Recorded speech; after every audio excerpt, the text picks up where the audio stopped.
जय जय। निकल।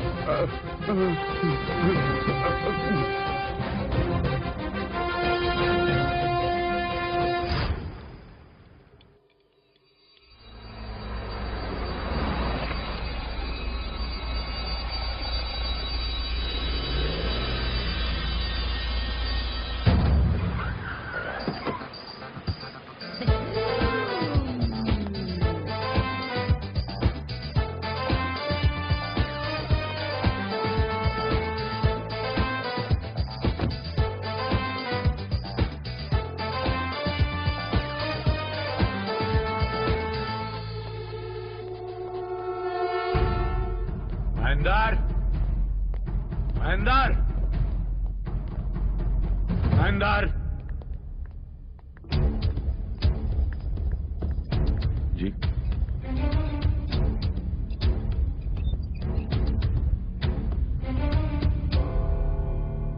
एको बात कहे चाहता नहीं कि घर में कुल अच्छा हुई। सच महादेव की क्रिया आई घर में आपके प्रताप से कुल अच्छा हुई।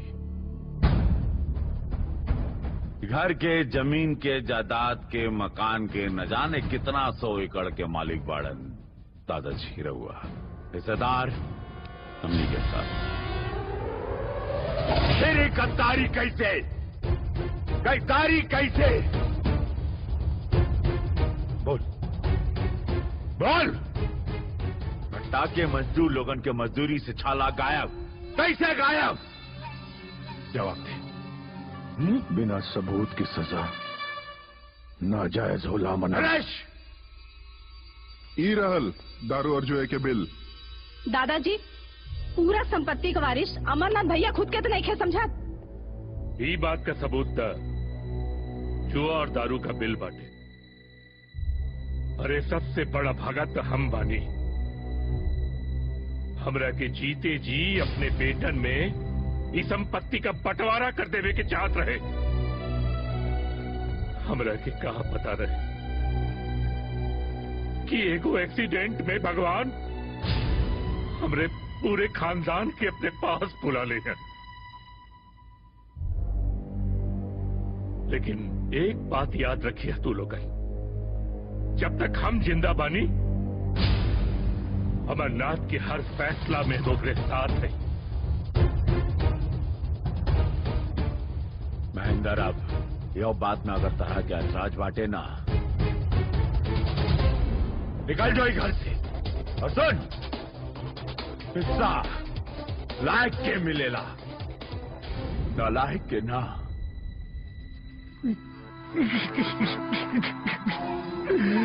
गलती हो गई, माफ कर दी।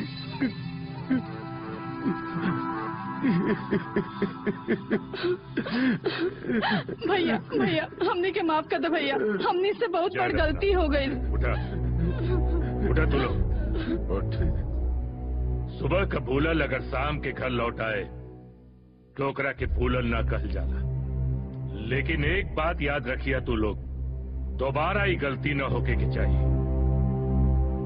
याद रखा महेंद्र, देखा दोबारा ही गलती ना होके के चाहिए। नंदू का भेल रे तारा जी? का भेल? ये तो हर चेहरा कैसे सूझ गई? के तोरी हालत दोनों लेस। काफी रिक्शा वाला हमके दौड़ा दौड़ा के मरला है। काशी रिक्शा वाला?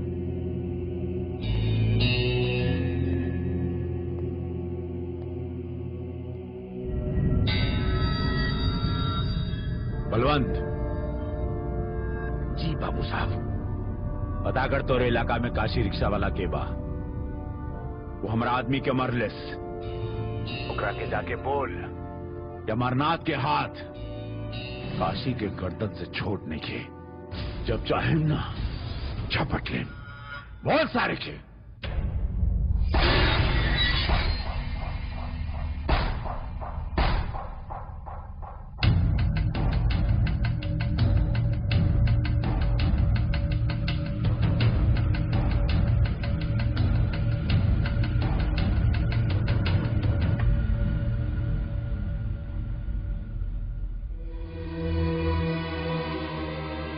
जवानी का मतलब ही ना होला कि आदमी बड़ छोट के लिहाज भूल जाला। अमर बाबू के नहीं जानत। तोरा के देख के एक बात समझ में आ गई कि अमर बाबू के कुत्ता के खाना के खर्चा बहुत ज्यादा हो। वैसे जात कहाँ बड़ा? हॉस्पिटल। हमरा के आवे से पहले जाए के तैयारी।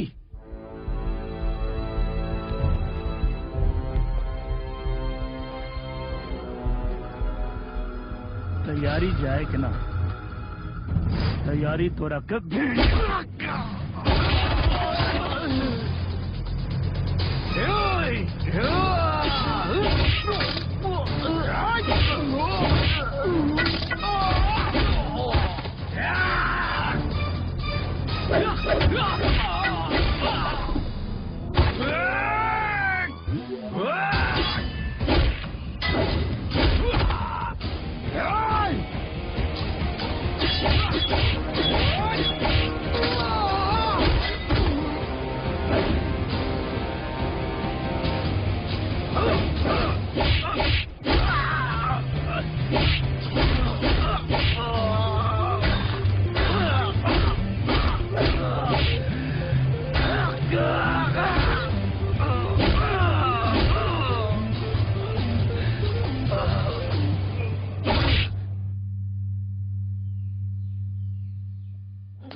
काशी सही समय पे आ गईला।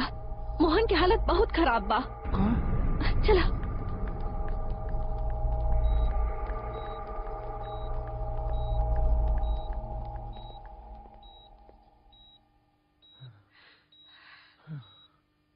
मिलना लोग, समय बहुत कम बा।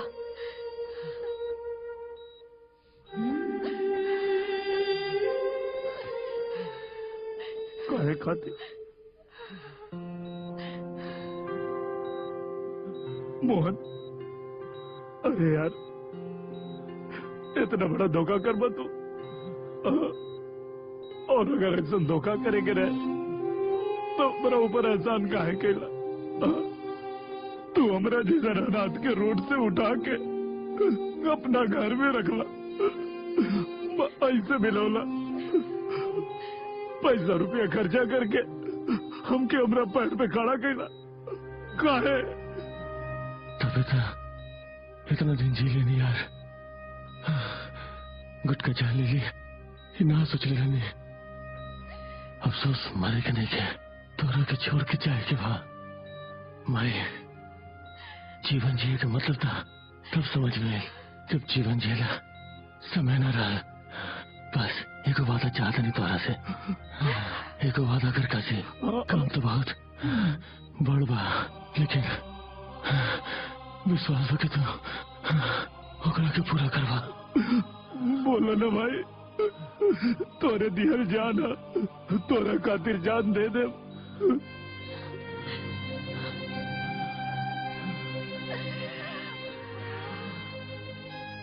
जानना, जान की कीमत मरे वाला समझेला यार। एगो कैंसर हॉस्पिटल बनवा दिया यार। बाकी इतना सुंदर माई, तोरा जैसा दोस्त, जो भी जैसा छूट पाए, और नंदनी जैसा बहन के छोड़ के जाए के पड़ा था। वादा कर कैसे एगो कैंसर हॉस्पिटल बनवाएगा। वादा कर हमरा से, तो कैसे कैंसर हॉस्पिटल बनवाएगा। वादा कर। हम वादा करता नहीं भाई, हम वादा करता नहीं कैंसर हॉस्पिटल बनवाए। हम वादा करता नहीं दोस्त, हम कैंसर हॉस्पिटल बनवाए। मोहन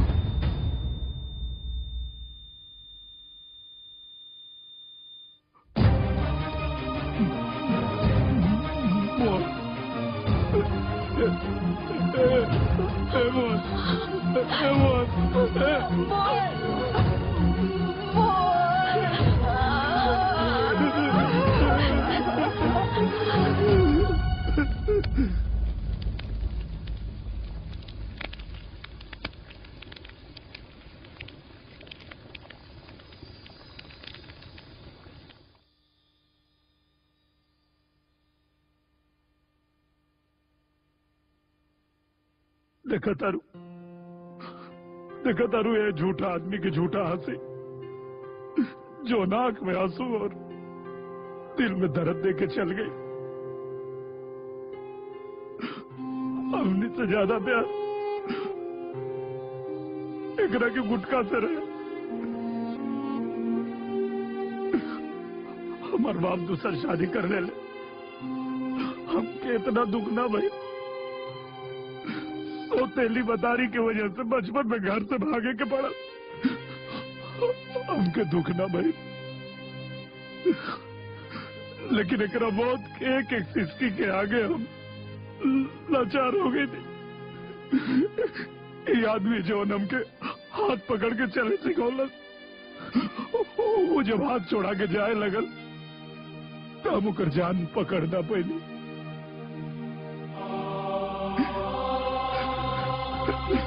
एकरा मौत से तहार के निमाई, लेकिन हॉस्पिटल बनाव में ना हरम। हॉस्पिटल की वजह से हम अपन दोसर बेटा के ना खोए। ना भाई, हमार कंधा के मजबूती तुम्हार संस्कार और दोस्त की इबादत से बनल बा। दोस्त के मौत से तहार गई बानी। हॉस्पिटल बनावे से हमके भगवान मिलारा पे है। ये रास्ता के बताई? आत्मविश्वास के रास्ता भगवान बताइए, और हॉस्पिटल के डॉक्टर नंदिनी।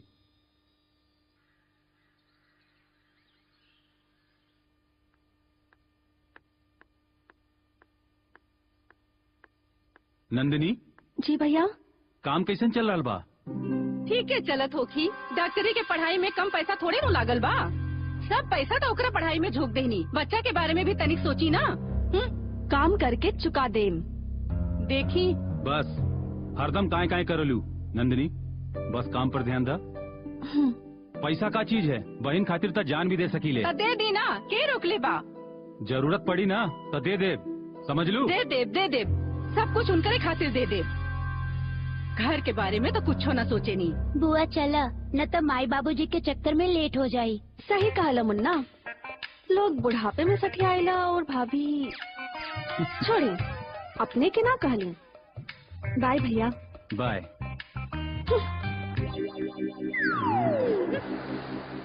काशी, वो देखो डॉक्टर नंदिनी।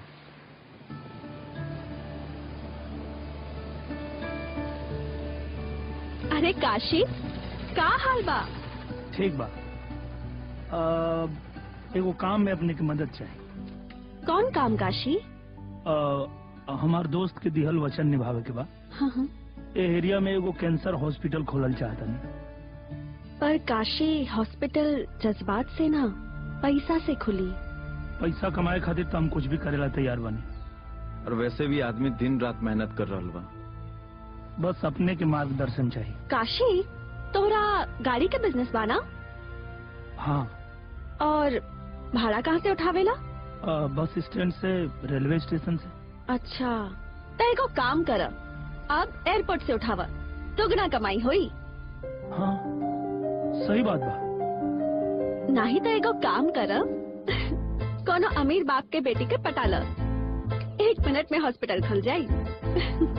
हॉस्पिटल तो खुली, बस अपने के साथ चाहिए। हम हमेशा तोहरा साथे बानी। By by.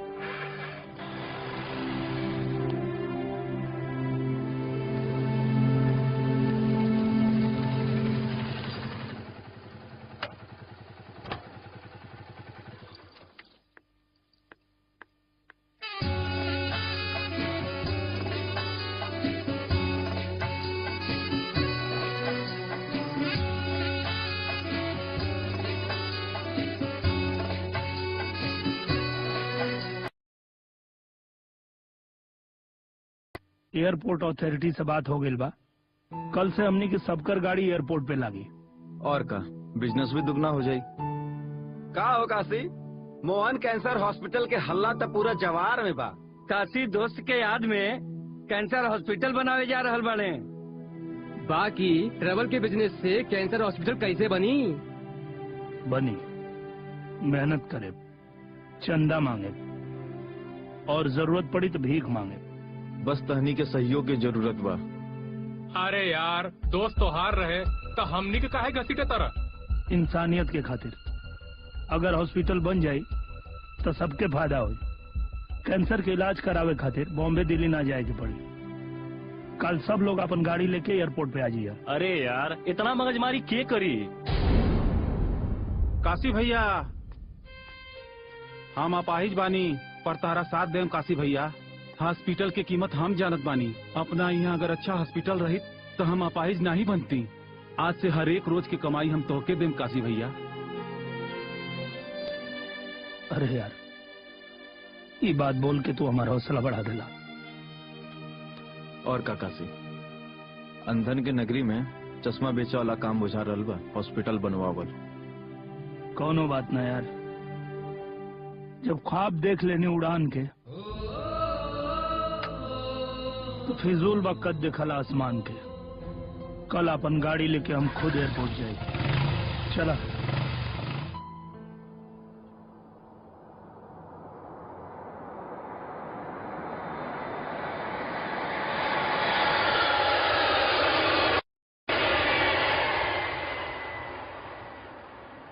पिकनिक यहाँ का करता रहे?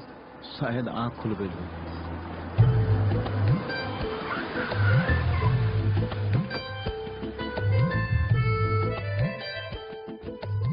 अब सवारी एयरपोर्ट से उठे बा लोग।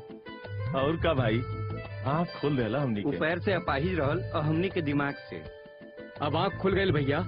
हमनी दिन रात मेहनत करके कमाई और एक हिस्सा हॉस्पिटल बनावे में जाई। वाह, तो अन्य लोग की सहायता हमेशा याद रखे भाई। चला।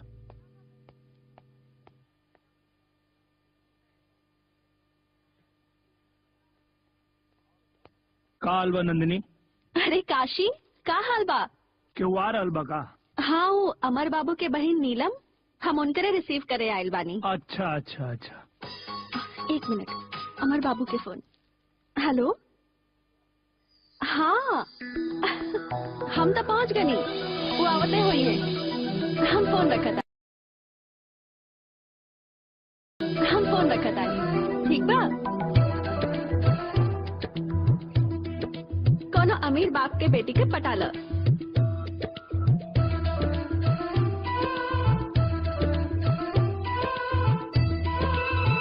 हेलो, हम काशी। तो मुंह का देखा तारे, चल सामान पकड़ गाड़ी में रख दे।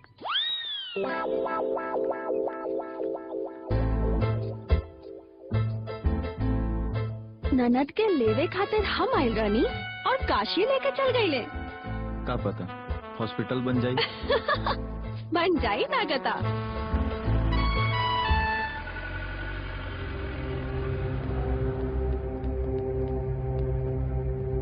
बाबूनी काशी के साथ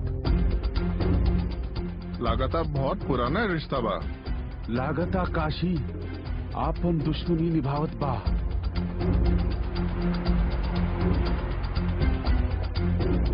कोनो मल्टीनेशनल कंपनी ना घुसी ना हो जाए। वादा? हाँ हाँ। वाह वाह, बहुत इंपॉर्टेंट प्रोजेक्ट बा। हेलो। हाँ बोल रहे। अरे नीलम से बात कराओ।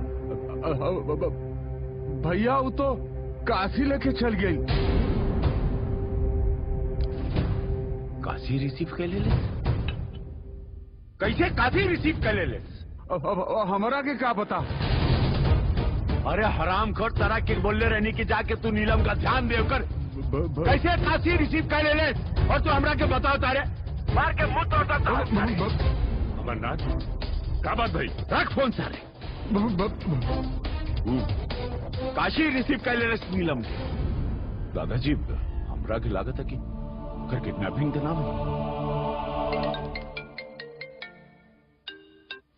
हेलो हेलो, बोली सर। काशी नीलम के किडनैप के लिए बका। किडनैप तो ना कैले हुई, लेकिन अगर कैले हुई तो ओके सजा पुख्ता मिली।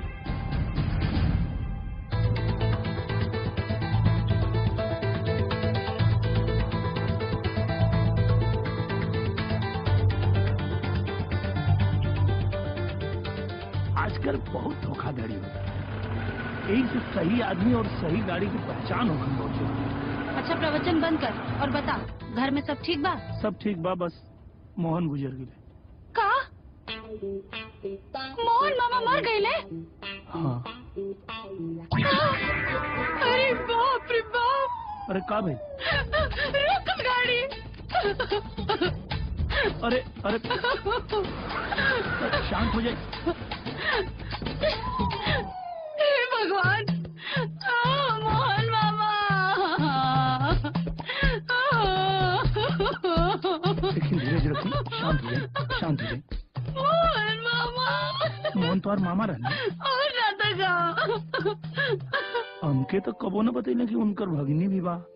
अच्छा, ये खबर सुन के अमर भैया के का हाल बा? कौन भैया? हाँ? ये केकर गाड़ी है? हमार गाड़ी है। तू हमारा नौकर ना हुआ? नौकर लगाता नहीं तो के हम मालिक नौकर कहता रू। ठीक से देखा तो यार हमारी जोड़ी कितना एकदम जचता। बदतमीज!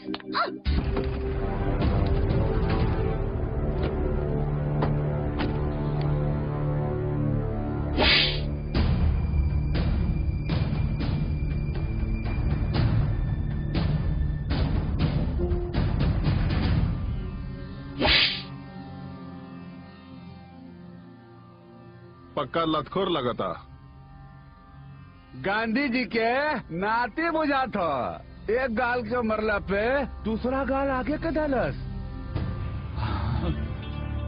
वो तो ठीक बा, लेकिन अभी मोदी जी और जोगी जी के जुग चलता। दू के बदला 4। कानून के रहते कानून हाथ में मत लिया लोगन।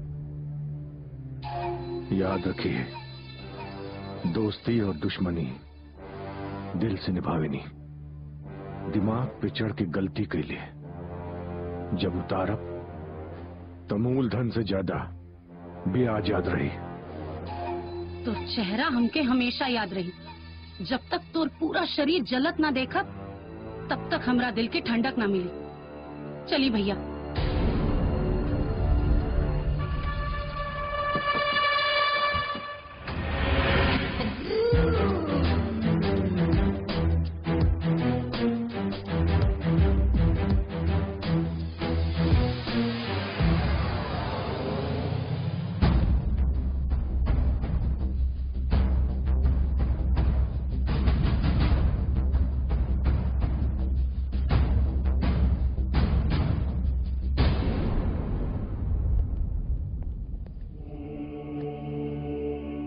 का बात बा? सब लोग इतना सीरियस कहाँ बड़ा? का भाई? नीलम पान मसाला के फैक्ट्री खोले के चाह दिया। गुटका गुटका कोई गुटका। अरे बात तो सुन ली लोगन कि नीलम का कहे चाहता रही। बोल गुड़िया। देखिए भैया, हमार सिद्धांत बस इतने बा कि लागत कम और मुनाफा ज्यादा, और पान मसाला में सबसे ज्यादा मुनाफा बा भैया। लेकिन अपने खानदान के नाम, मान, सम्मान, इज्जत।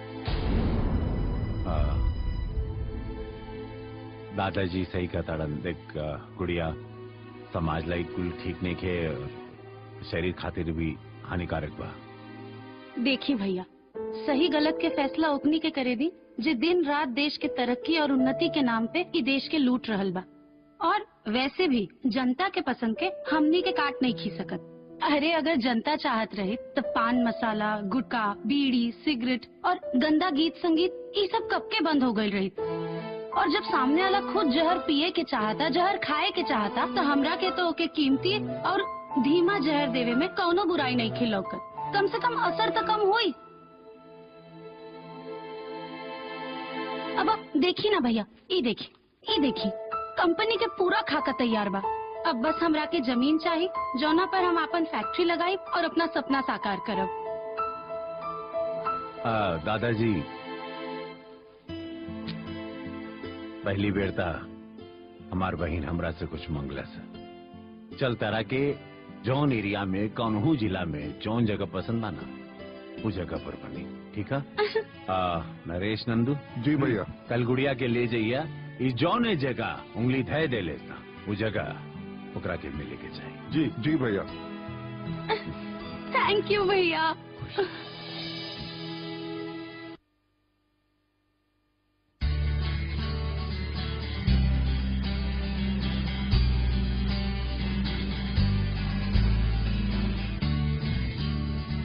काशी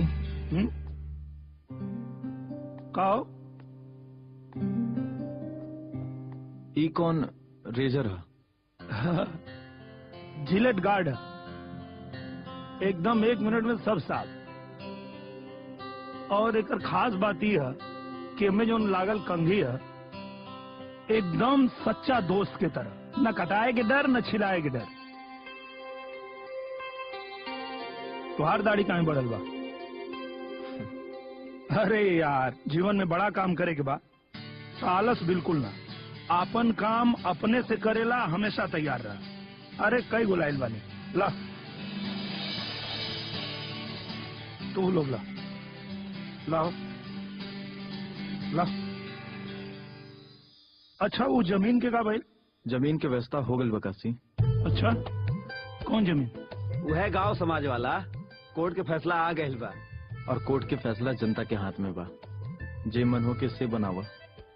पंडित और मौलवी साहब एक तरफ मंदिर और एक तरफ मस्जिद बनावे के पक्ष में बा लोग का चाहता। हमनी के बात कर ले बानी जा। हर आदमी हॉस्पिटल बनावे के पक्ष में बा। बस एक बार काशी मौलवी साहब और पंडित जी से बात कर लो, वो लोग हाँ कह दी तो जमीन की समस्या के समाधान हो जाये। चलो ठीक बा, हम बात करता नहीं। ठीक है, ठीक बा। बाथरूम में जाके छिल लिए लो।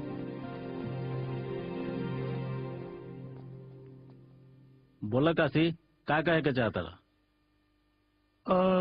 कहल ये चाहता नहीं कि मरद समय अपना दोस्त से वादा कैले रहनी कि कैंसर हॉस्पिटल बनवाए। और आप लोग तो जानता नहीं कि अगर मोहन के हमरा ऊपर एहसान ना रही तो हमरा जैसे अनाथ के का हुई। एकदम पता बा काशी। बनवावा हॉस्पिटल ए खातिर हमनी हर मदद खातिर तैयार बानी। तो वो जवन गांव समाज वाला जमीन आप लोग के मिलल बा, अगर वह पर हॉस्पिटल बन जाये तो कैसन रहे?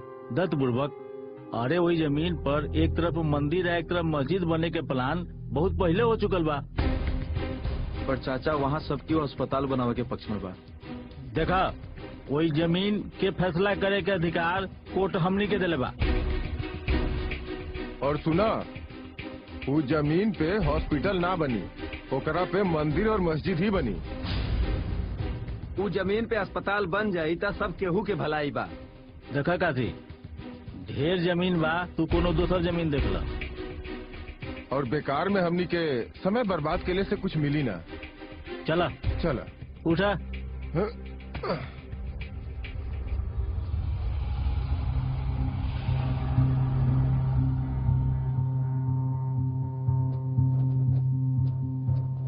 कोनो बात ना, सब ठीक हो जाई, टेंशन मत ला। देखी वो जगह या मंदिर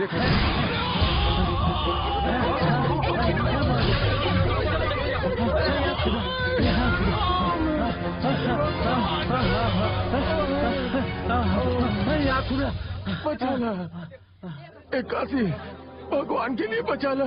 खुला के लिए बचाल, खुला के लिए बचाला काशी, बचाला हमने के निकाला। बचाला काशी। ना ना ना ना, तो अन्हीं लोग के ऊपर वाला बचेंगे। वैसे भी तू लोग के यहाँ से ज्यादा वहाँ जरूरत है। चलो लोगो, चलो छोड़ा। खुदा के लिए बचाला काशी। ना काशी बेटा ना, चाहे इन लोगन के ले जाके हॉस्पिटल छोड़ दा। आदमी के काम बा आदमी के मदद कईल, चाहे वो कितना बुरा काहे न होके। हाँ बेटा।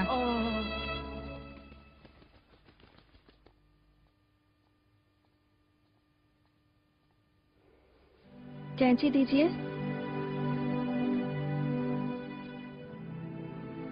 इनका इंजेक्शन दे दीजिएगा, ठीक है? ओके मैडम।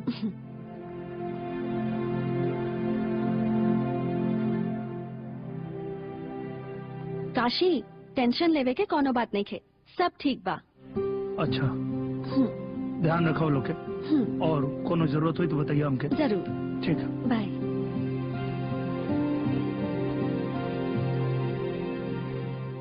एक क्षण तो ऐसा लागल कि जाने निकल गई। मरते समय एगो बात दिल में आई बा। ये जमीन के काशी के दे दिल जाओ। सही के बाद में मन बदल जाई।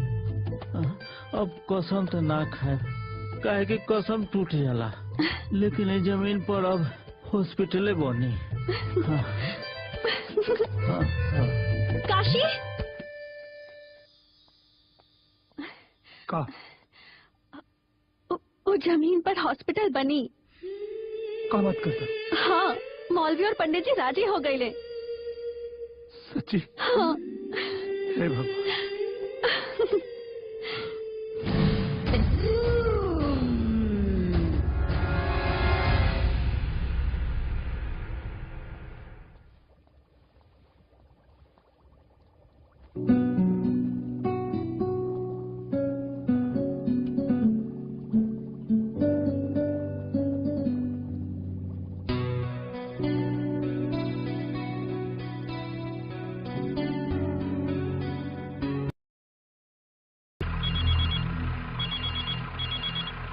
हाँ बलवान, महेंद्र बोल रहा बनी। हुकुम करी। आदमी के मारे के बाकी ओकरा परछाई के। नीलम काल जमीन देखे जा रहल बाड़ी, नंदू और शंकर के साथ। तेरही के पूरी खिया दे, नोट से तौल दे। अमरनाथ बाबू समझ ले बर्बाद हो गई ले। काल से सियासत की मिल्कियत हमार, इतना हिस्सा मिली कि तो 7 पुश्त बैठ के खाई। इतना में तो अपने माँ बाप की मारते।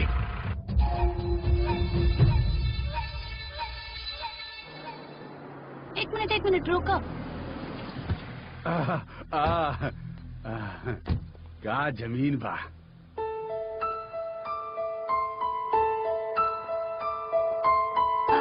चलो। अरे रुको,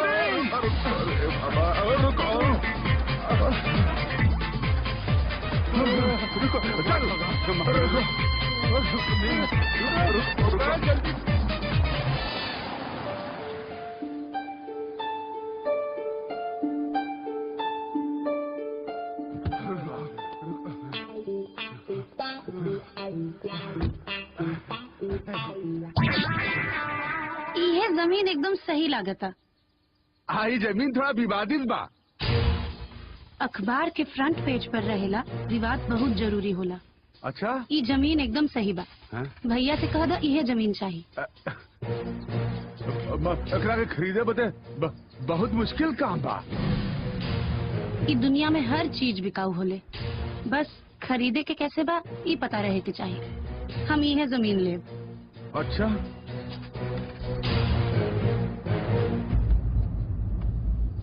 साइड पे चला। ई पागल बाकी हम दोनों जना कार गई।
कहाँ जाए? थाना चलो।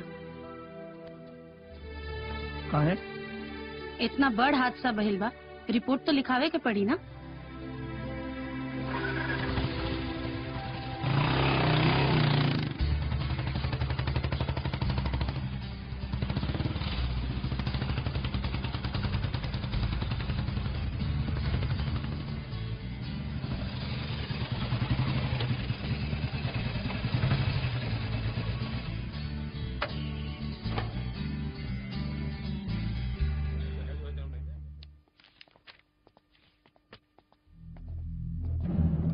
अपनी के अमरनाथ बाबू के बहन नीलम ई के कैले सर? उ नयका टोला के बलवंतवा। ओकर ई मजाल मजाल के दात तो ऊ आदमी के दी जिस सारा गुनाह करके भी अकड़ के सामने खड़ा बा। के? काशी। दिमाग खराब हो गया बाका। मदद के लगे ही सिला देता रू। इंस्पेक्टर साहब ही झूठ बोलता है। झूठ और सच का फैसला तो अब कोर्ट में हुई, और लड़की का दियल बयान आज के टाइम में सबसे बड़ा फरमान बा।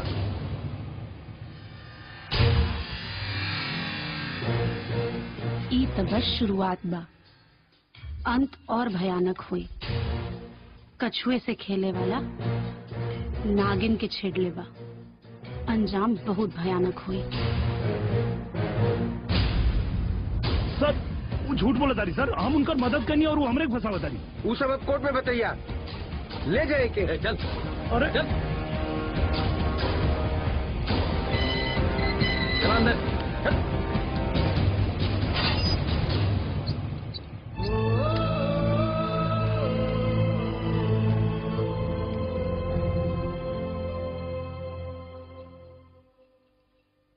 पहले से बेहतर बा। भगवान करे जल्दी ठीक हो जाए। बाकी दादाजी कब चल पई हैं? हम तो कोशिश करतानी, बाकी भगवान के इच्छा। वैसे पैरालिसिस के मरीज सदमा या फिर हड़बड़ाहट में जल्दी ठीक हो जाले, या फिर कोनो ऐसन बात जौन बर्दाश्त ही ना कर सके। पहाड़ी से ढकेल दिया होगा। भाई लोग कारे का बोले थे? गर्दन दबा दा के यही ठिया तो है आवा। ना दादाजी शांत हो जाइए। अरे नीलम टिका भेल तारा के तोरी हाल कैलेस? हाँ? उता महेंद्र भैया बता पई हैं। इस शहर में भैया के बहुत पहुँच बा ना। महेंद्र का भी लेकर रखे। अरे हम का बताएं? अच्छा ना पता हो के तो मत बताई, लेकिन भैया आज दिल के बहुत राहत मिलल बा। काशी 8 साल खातिर जेल के अंदर, वो रेप केस में। रेप केस में? माफ करी नीलम, पर काशी ऐसा नीच हरकत ना कर सकत बाड़े। तरह के सबूत दे के जरूरत नहीं है, ठीक है? काशी काशी ढेर काशी कर तड़ू। खुल के बताओ का कहलू, बताओ। हमार चिंता मत करी भैया, हम तो एकदम ठीक बानी, लेकिन जे भी भइल बा काशी ला बहुत बुरा भइल बा। अब सारा हिसाब किताब बराबर।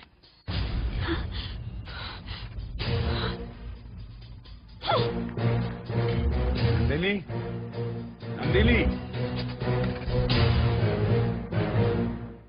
हाँ हम पुलिस भेजे तनी, चिंता मत करा तन को। इंस्पेक्टर साहब, हम डॉक्टर नंदिनी। डॉक्टर बनी तो अस्पताल में जाई, थाना में का करे आयल बनी? काशी के रिहाई करावे खातिर आयल बनी। रेप केस बा, वकील करी और कोर्ट जाई।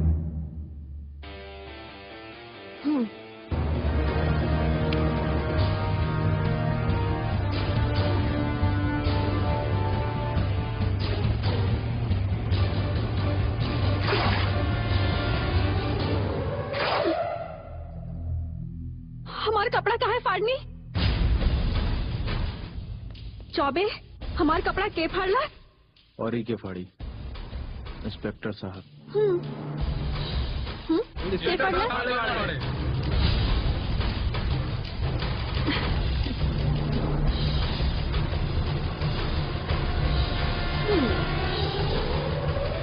तो एक आदमी के कहला पे काशी के अंदर डाल देला,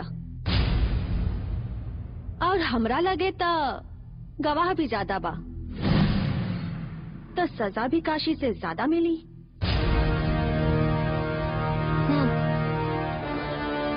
समझ गई नहीं।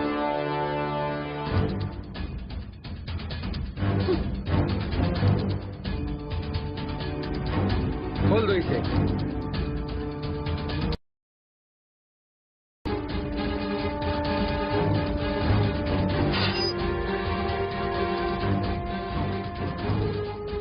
एक बात याद रखी, पुलिस से दोस्ती और दुश्मनी बहुत महंगा पड़ेला। बेगुनाही के सबूत चाहिए तो समय के इंतजार करा।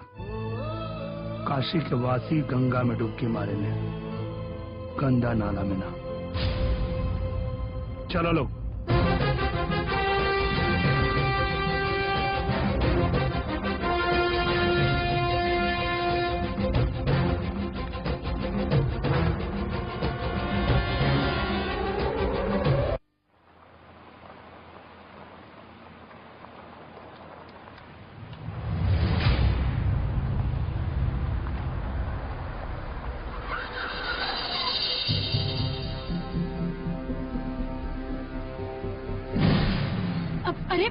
देख कर रहल बाड़े, चढ़ा दे गाड़ी और भगा। हमके मनोहर भैया जैसन मरे के नहीं खे। अरे नहीं।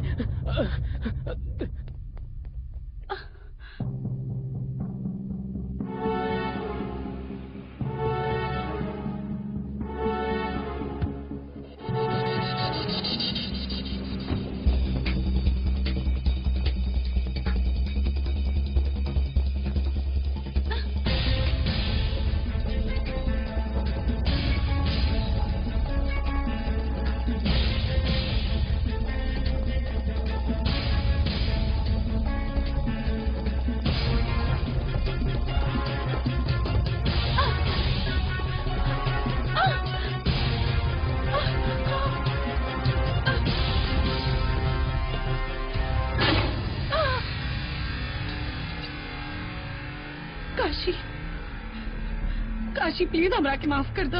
आज ले गाय भैंस के नथले बानी, आज नागिन के नाथ के ऊ हाल करब कि कोनो औरत में नागिन के आत्मा न आई। काशी हम हाथ जोड़ा तानी, प्लीज काशी हमरा के माफ कर दो, प्लीज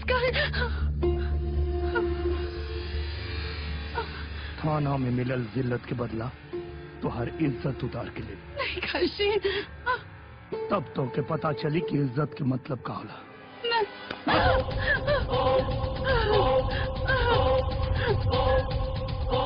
काशी प्लीज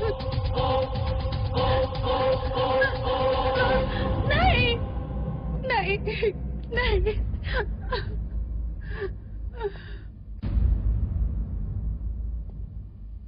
इज्जत बचावे वाला कबो इज्जत ना लूटेला। शायद तोरा के पता नहीं के, खाली तोरा के एहसास दिलावे के रहे नागिन कितनो खतरनाक होके नेवला से पंगा ना लेवे के चाहिए। औरत के दिल फूल के होला, लेकिन तोहर पत्थर के बाद। काशी, प्रायश्चित करे के एक मौका दे दो, ना तो ये गलती के बोझ तले हम मर जाए।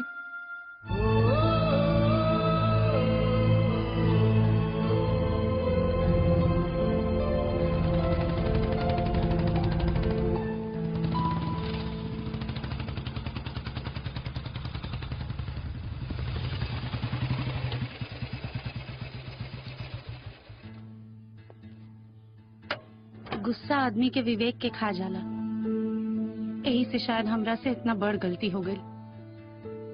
अपनी के एक गलती आदमी की जिंदगी बर्बाद कर दी। ओही खातिर तब माफी मांगल चाहता नहीं। हाँ बेटा, माफ कर द। दया और माफी गरीब के चौकट के सान होला। और वे सान अमीर लोग जूता में रख के चलेला। और ये गलती का बहुत बड़ा सजा हो सकेला। सजा के एहसास हो गइल बा, दोबारा ऐसा गलती करे के हिम्मत ना करी है। ठीक बा बेटा, जाके इनका के घरे छोड़ के आ जा। चलिए। प्रणाम। खुश रह।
हम काशी,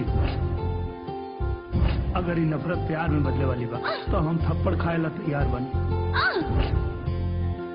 इज्जत बचावे वाला कबो इज्जत ना लूटेला।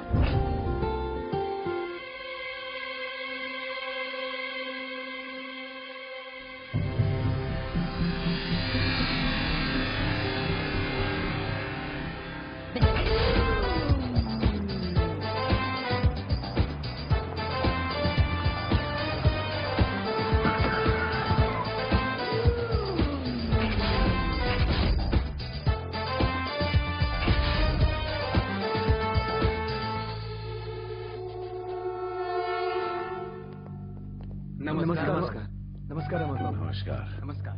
नमस्कार।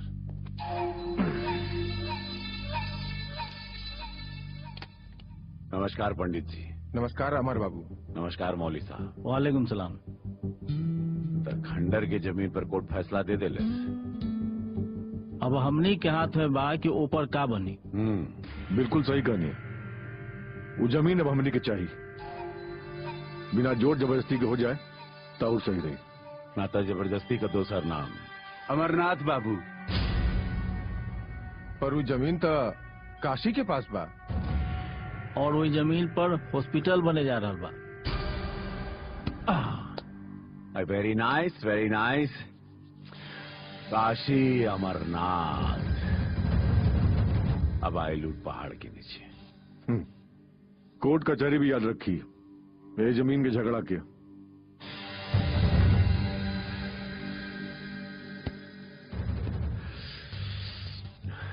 बहन के जिद और भाई के ताकत अब इतिहास बताई काशी के शहादत।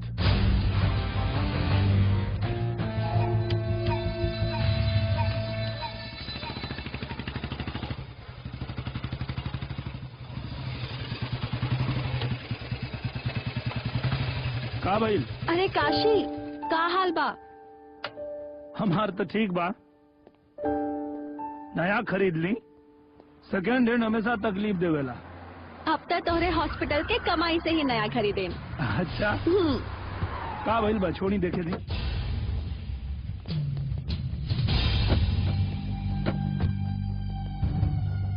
Hey!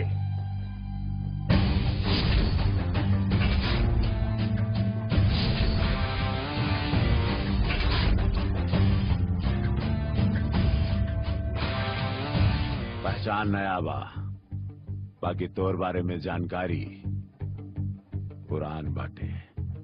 काशी। अमरनाथ बाबू। अच्छा, अरे तब हाथ मिलाई। काशी अमरनाथ तो एक दूसरे के पूरक हमें। हाथ बराबर वाले से मिलावल जाला। जूता के हील आदमी के ऊंचाई के बढ़ावेला, ओकर औकात ना। अच्छा, तो फिर एक बात ही हो जानला कि आदमी के औकात और हैसियत के पहचान ओकरा जूता के हील से ना, ललाट के ऊंचाई से होला। भैया ई मुद्दा के बात नहीं खे, मुद्दा जरूरी बा, हैसियत और औकात ना। चला साफ साफ बात कह ली। खंडर की जमीन हमरा के देता, दाम तहार, पैसा हमार। मौलवी और पंडित भी हमारा पक्ष में बढ़ा। हमनी के काशी के पक्ष में बनी। डर से जबान ना बदलम सन। जाए थी जमीन, दूसरा ले ले। जबान से निकलल बात और धनुष से निकलल तीर और अमरनाथ के बढ़ल कदम वापस ना लौटेला। ये जमीन हमार बहन के जिद बा, ये चाही तो चाही। कीमत बोल, कीमत बोल। सौदा जमीन के होला, आत्मा के ना। इस जमीन में हमरा दोस्त के आत्मा और हमरा माई के आस छिपल बा।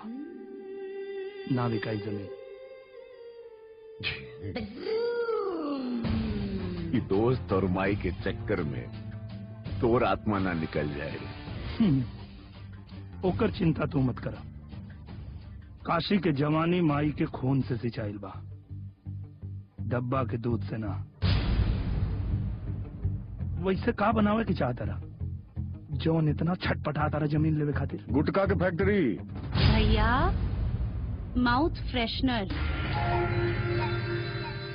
पान मसाला के फैक्ट्री। अब तो तू अपना शरीर के रोआ रोआ बेच देबा, तब वो जमीन के वो ढेला ना खरीद पाएगा। काहे कि वो जमीन पर हमके हमरे दोस्त के याद में कैंसर हॉस्पिटल बनावे के बाद तो अन्य लोग में इतना जान रही तो जमीन के भीख मांगे हमरा लगे आयल रहता लोग। काशी,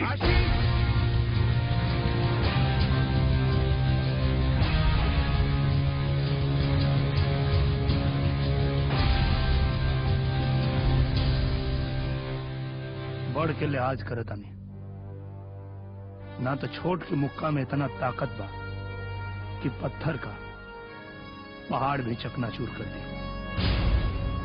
जो और जाके घी और दूध पी के मोटा जो, ना तो ये पत्थर और चट्टान के बीच में ना सपाट हो जाइए। सपाट शरीर के यह तो फायदा ओढ़नी की छेदा से लेके महल के जंगला तक कहीं भी फिट हो जाला। तू गैराज खोल ले रे, हॉस्पिटल ना। ये वक्त के याद रखिए, ये जमीन खातिर जब तोरे हाथ में कटोरा आई, अमरनाथ की जिद और काशी के हार अखबार में छपाई। अखबार के टुकड़ा फाड़ के संभाल के रखिया, काहे कि ओकर लिखावट तो के जीवन भर याद रही। अगर वो जमीन के तरफ आंख उठा के देखला तो काशी भीख के कटोरा तोहरा सर पे टोपी बना के पहिराई।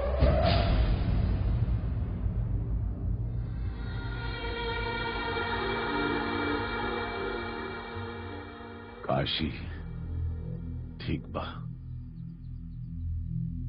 हम वो घड़ी के इंतजार कर रहा।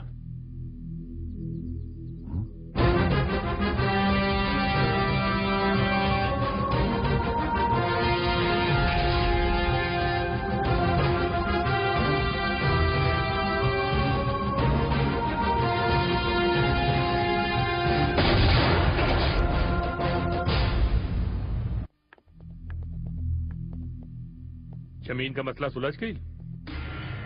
सुलझना उलझ गई, लेकिन ये उलझाओ कर उलझन के ऐसा सीधा करी ना कि जीवन में वो फिर केहू से उलझे का कोशिश ना करी। ओकर अकड़ टूटी और ऐसा टूटी कि पूरा शहर होकर आवाज सुनी। कौनो लफड़ा नहीं, हम ओकरा बारे में पता कर ले बानी। वो आदमी सही बा और ओकर हॉस्पिटल बनाए का सपना हमरा के सही लगता। तो सही बात है, आदमी के घर के दामाद बना ली। महेंद्र, सॉरी, गलती से जवान फिसल गई। और दादाजी ये बीच में मत पड़ी, क्षमा कह दी, लेकिन ये बीच में मत पड़ी। जैसे ओकरा ला ओकर दोस्त ओकर माई जीवन बाता, हमरा ला बहन जीवन बाटे, हमार जान बाड़ी। और नीलम, केहू दो कौड़ी के इंसान के ताकत नहीं की कि अमरनाथ के तोड़ पाई या खरीद ली। I'm sorry भैया, अगर हमरा के पता रहल हो कि ई नौबत आ जाई, तब हम कब्बो उ जमीन के सपना न दिखले रहती। कहे कि हमरा भाई से ज्यादा अनमोल कौनो जमीन नहीं के। कहे रो तड़ू रे तू, कहे रो तड़ू तू, हाँ पगली। अरे पहली बेर तो तू जीवन में हमरा से कुछ मगले बाड़ू, अपने भाई से। बहन खातिर तुम केहू का जान ले ले।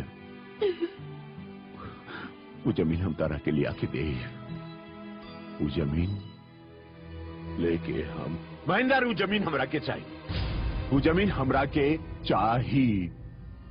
ठीक बा, लेकिन तरीका हमारा होई। साम दाम दंड भेद हर तरीका जायज बा। जमीन लिया के दे हमरा के तू। और सुन महेंद्र, तू लिया के देवे ना, भगवान की कसम, तोहार हर गलती खातिर हम भगवान के दरबार में माफी मांगे। जमीन लिया के दे हमरा के तू। महेंद्र, जमीन चाहिए हमरा के, लिया के दे।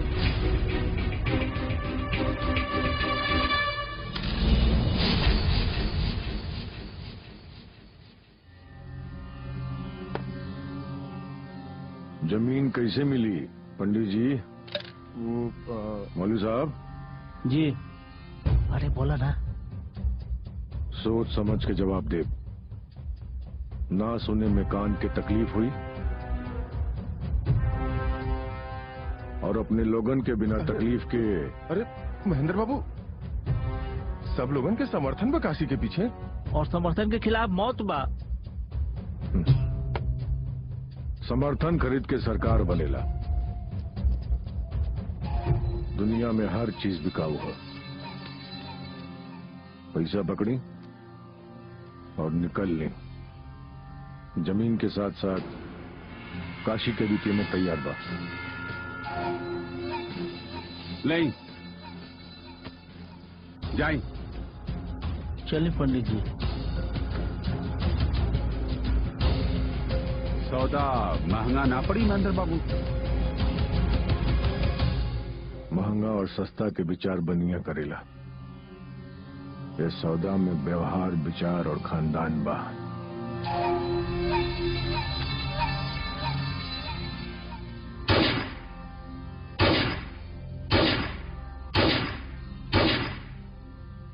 एकनी के शमशान में जरत चिता मन में और पिताजी के बैकुंठ में शांति दी। मगर महेंद्र बाबू 5 फायर।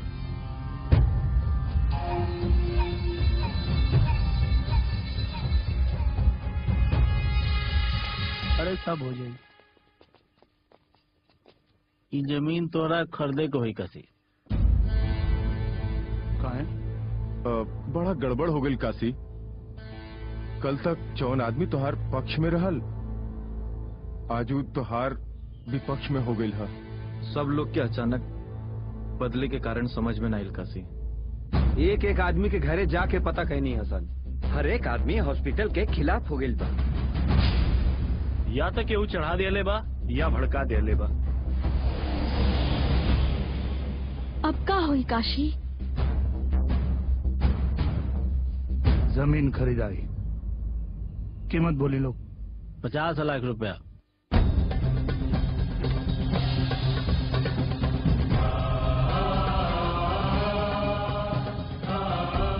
अपने लोग की गलती नहीं की, मुंह अपने लोग के बा, आवाज के हो और के बा। कोनो बात ना, रजिस्ट्री की तैयारी करी लो। हम पैसा के अपने आप के बेच देवे के हुई तब वो जमीन खरीदे।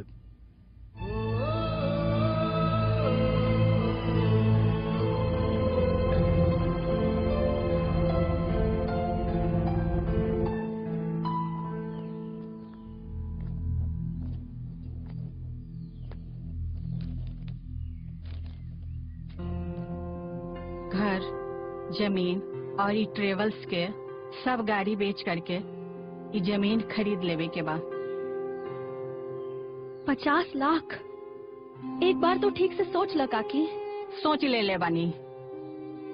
बेटा के सामने पे हर एक चीज कुर्बान बा, पर वो सर पे आंच न आवे दे। हाँ बेटा, पैसा जाके उन लोग के मुंह पे मार के अपना नाम से जमीन लिखवा ला। आबाद या बर्बाद, माई के लेल बेटा से बढ़ के कुछो ना होला।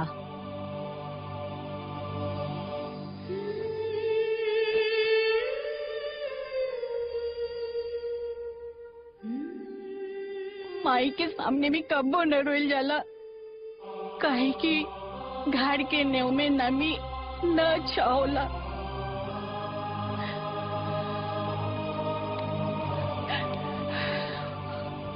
मौलवी साहब, हमनी के तो बीच मझधार में फंस गई बनी जा।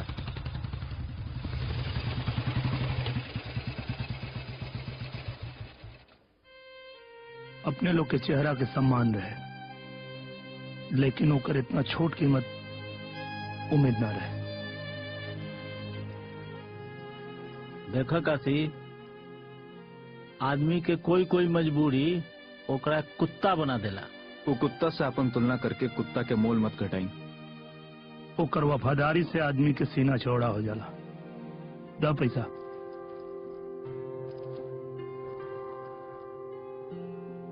गिन लिया लोग, पूरा 50 लाख बा।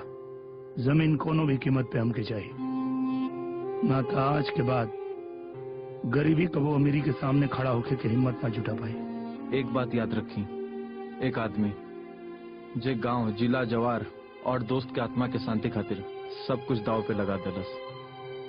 बैठा। चलो।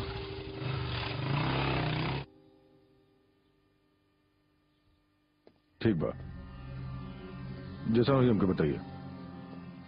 हाँ, रकम बाद में करता। सलाम। कहा रुपया बा? पासा पलट गई। कीमत 50 लाख लगाला के बादो पैसा दे देलक। नया नोट दे ले बा, पुराना में बदल गई तब। ई तो ओका साथे धोखा हुई। धोखा केहू के साथ भी हो सकेला। रजिस्ट्री में का बोले के बाद?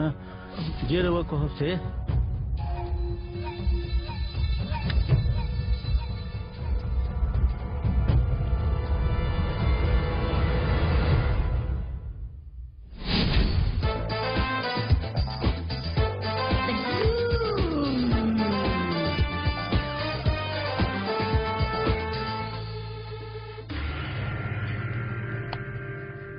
मुबारक हो, जमीन तरह के मिल गई। मौलवी साहब के धन्यवाद बोल। Thank you.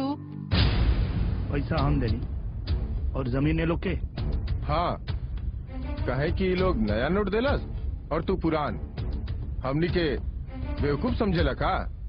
आजकल पुरान नोट चलेला कहीं? ज्यादा बोलबो नु तो कंप्लेन हो जाये। आप पूरा जिंदगी जेले में सरे के हुई। थाना भी यहाँ बगले में बा। एक आसी कहीं काकी के साथ धोखा तो नहीं के भाई? धोखा काकी के साथ ना, धोखा हमरा साथ भइल बा। नोट हम देख के दे ले रहे, नया नोट रहे। अरे बारे महेंद्र, मौका पे चौका। याद बा कुछ कहले रहे तो हमरा के।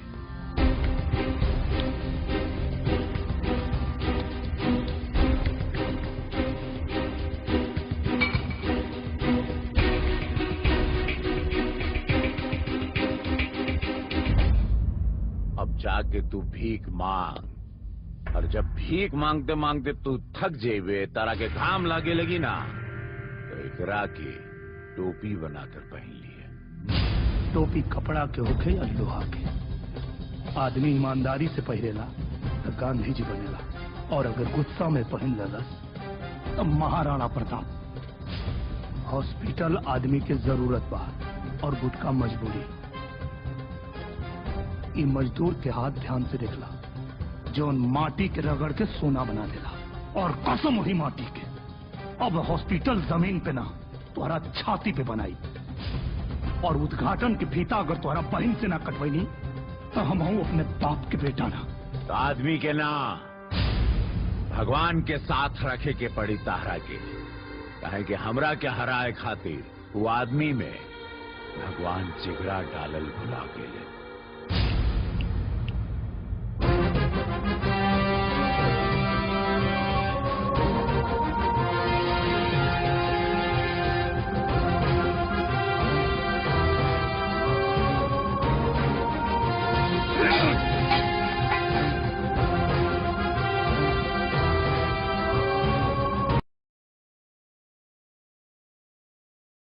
अब तो नहीं, कांटों में खिला कोई गुलाब तो नहीं।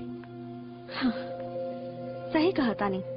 काम निकलना के बाद हर गुलाब में कांटा ही नजर आवेला। अरे कैसे बात कर तो? अरे हम तो मजाक करता नहीं, तो हमरा के सीरियस ले रू। बोला भोरे भोरे कैसे आए केवल, बड़ा अच्छा लगा था। का बात बा? काशी के जमीन लेके सही ना कहीं नहीं।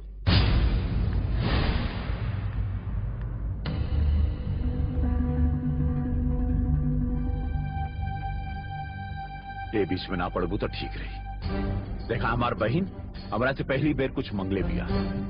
एगो भाई होके ना देती तो फिर कौने बात के भाई?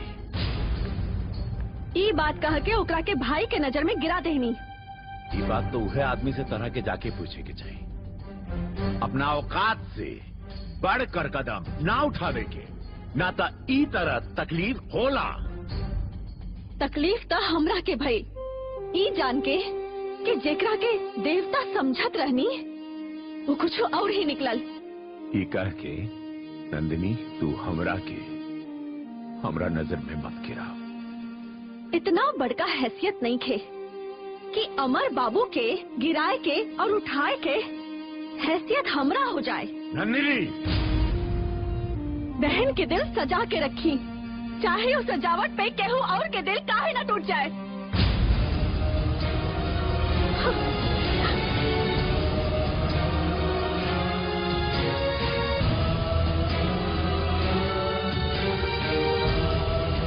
नंदिनी, नंदिनी,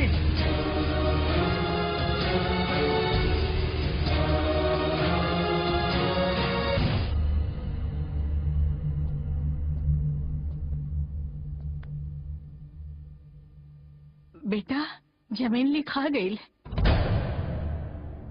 हाँ लिखा गया भाई, एक दो दिन में रजिस्ट्री के पेपर मिल गए। चल लिखा गई ले बात के बहुत खुशी बा। बाकी देवी माई से दुआ करेली कि हे देवी माई हमरा तब तक जिंदा रखी है जब तक कि हम अपन बेटा मोहन के नाम से हॉस्पिटल न देख ली। जाने लो बेटा, हमरा ऐसा लगेला कि मोहन सपना में आके कहेला कि माई अगर यहाँ कैंसर के हॉस्पिटल रही तो हम ना मरते। बाकी कोनो बात ना, जबले बड़ कैंसर के हॉस्पिटल खुल जाई ना तो कोनो बेटा माई से न बिछड़े और कोनो माई अपन बेटा से न। और कहता कि हमरा अफसोस सिर्फ इतने बा कि हम अपन दोस्त काशी के कर्जा कैसे उतारब, जौन हमरा खातिर इतना बड़ हॉस्पिटल खोलस। हाँ बेटा।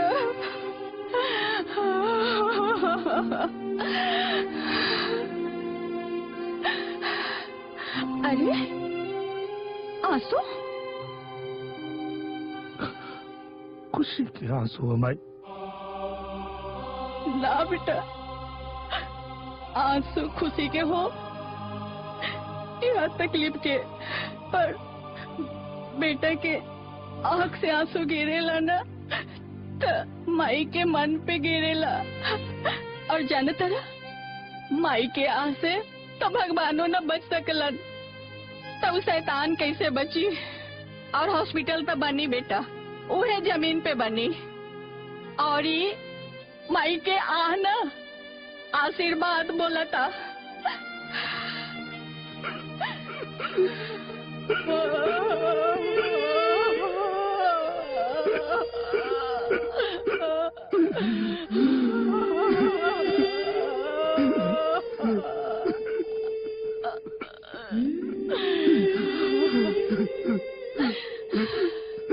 जल्दी से आपका पैर ठीक हो जाए ना तो हमने के सब दुख दूर हो जाए। मैं पक्का आऊंगी। नीलम जरा देखा था बेटा। दादाजी संभाल के। दादाजी दादाजी नीलम दादाजी दादाजी संभाल के। काशी रुक जाओ। नीलम नीलम दादाजी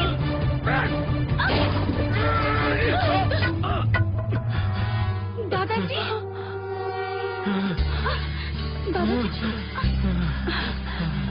बढ़ाई ना, आगे कदम बढ़ाई। बेटा तू थम के अपना पैर पर खड़ा कर देला बेटा। बहुत बहुत बड़ा काम कर देला बेटा।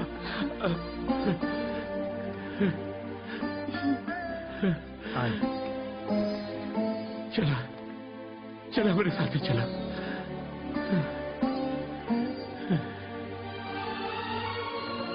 भैया भैया देखी ना, दादाजी ठीक हो गए ले। भैया देखी ना। अमर अमर अरे कैसे हो दादाजी? तू खड़ा हो गए? कैसे हो? अपने घोड़े पे खड़ा हो गए? एक चमत्कार कैसे भाई? दादाजी अरे डॉक्टर कहले रहे कि झटका लगी तो ठीक हो जाएंगे। अरे कैसे हमार दादाजी चले लगलन? ये सब लड़का के वजह से भइल बा। हमरे खुशी के कारण ये लड़का बा। काशी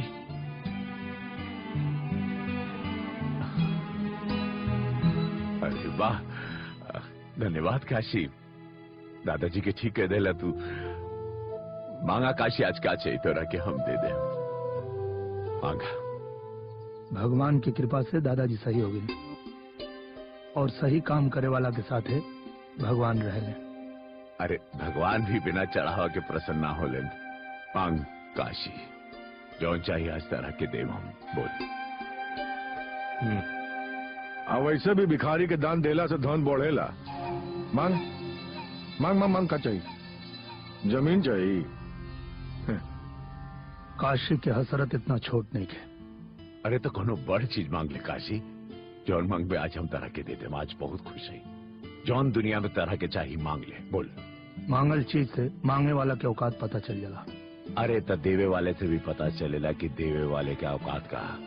मांग के तो देख, अमरनाथ के वचन बात पूरा कर।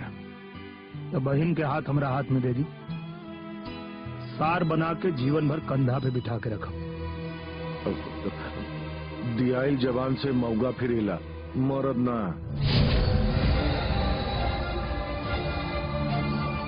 अगर जुबान के पक्का बानी था बियाह की तैयारी करी। सार अगर मर्द होला तो बहनोई के भी छाती चौड़ा हो जाएगा।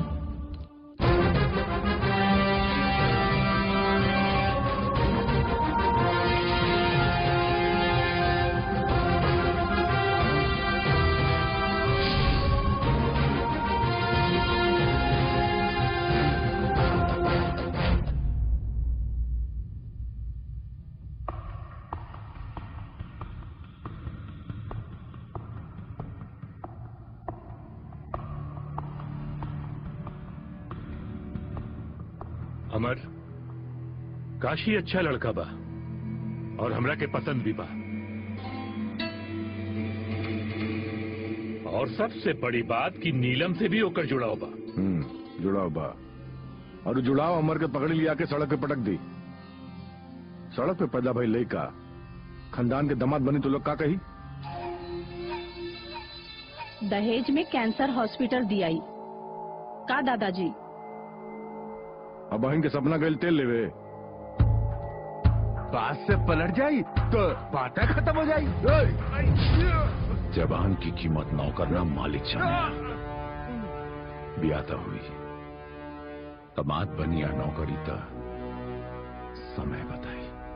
वक्त के साथ जे ना बदलेला ना वो पिछड़ जाला। काफी हमरा के पसंद बा। अब दहेज में हॉस्पिटल दियाई तो दियाई।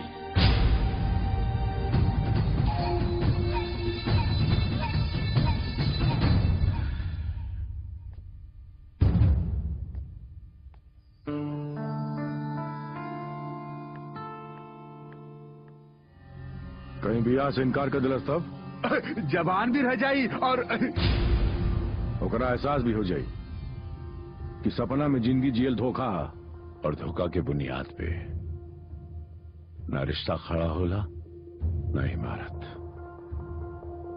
तो चल के बता दिहल जाओ, हाथी खरीदल आसान है, पालल बहुत मुश्किल।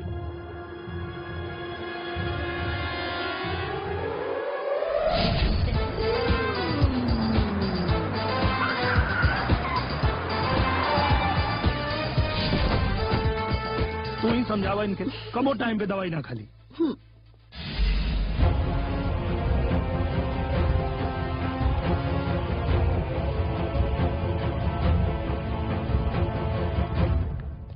प्रणाम।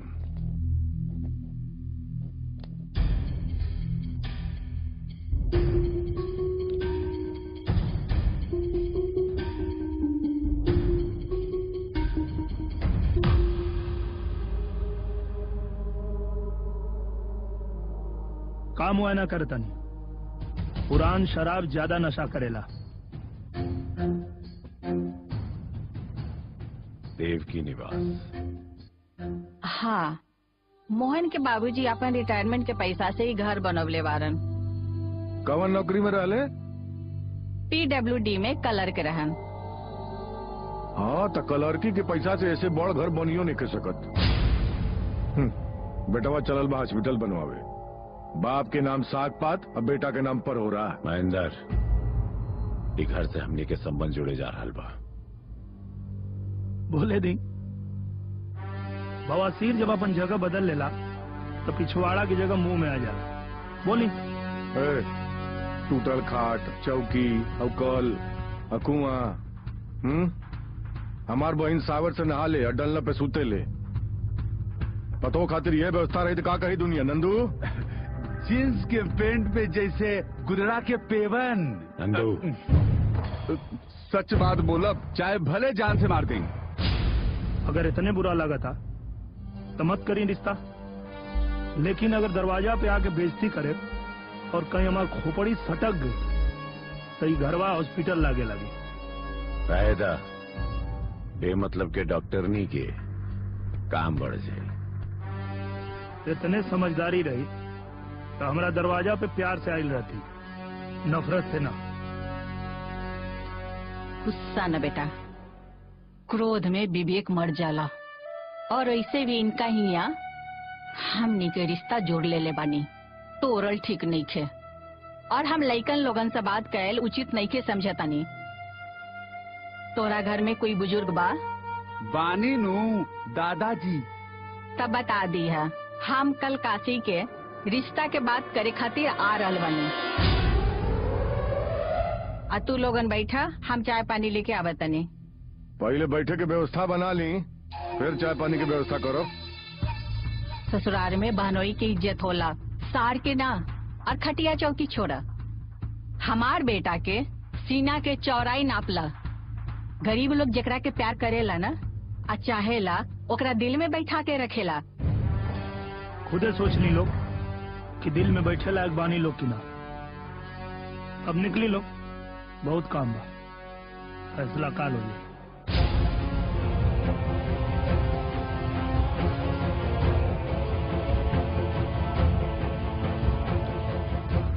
प्रणाम।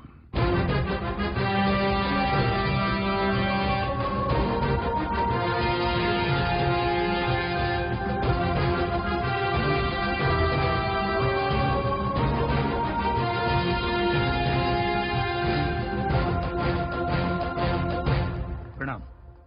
नमस्ते। नमस्ते। नमस्ते, बैठिए बैठिए। और बताइए, आप लोग ये शादी खातिर सहमत बानी की ना? पर संबंध लड़ाई झगड़ा की बुनियाद पे ना होला दादाजी, ना तो औकात और हैसियत में ही जिंदगी निकल जाई। अब जले पे दवा के बजाय नमक मत छीट। अरे तो अपने बहन से पूछ ले कि उनका कई रिश्ता मंजूर बा कि ना। हमरा भैया ला हर चीज मंजूर बा, कई रिश्ता का चीज है। फिर अपने की रिश्तेदार की कोई अपमान करे तो रउआ का सजा देता ने? पहले होकर नाम बताइए, फिर सजा मुकर्रर हुई। महेंद्र बाबू।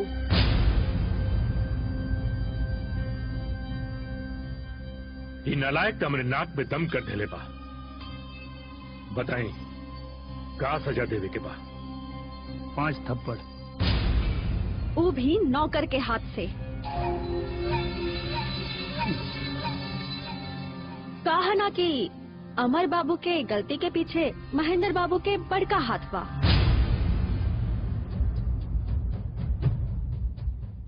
अगर नंदिनी भैया के समझ ले ली तब तो सजा होके के चाहिए। काहे कि घर में भाभी के भी अधिकार होके के चाहिए। अमर, ये ठीक नहीं क्यों होता? काम सही करता तो थप्पड़ ना मिलित। गलत काम पर सजा मिलवे करी। वैसे भी दादाजी का आदेश बा। नंदू, मार थप्पड़।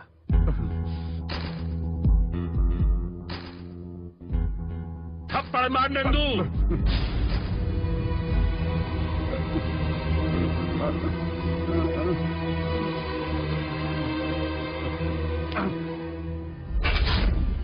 और जोर से मार, आवाज आवे के चाहिए, आवाज। तनी और जोर से।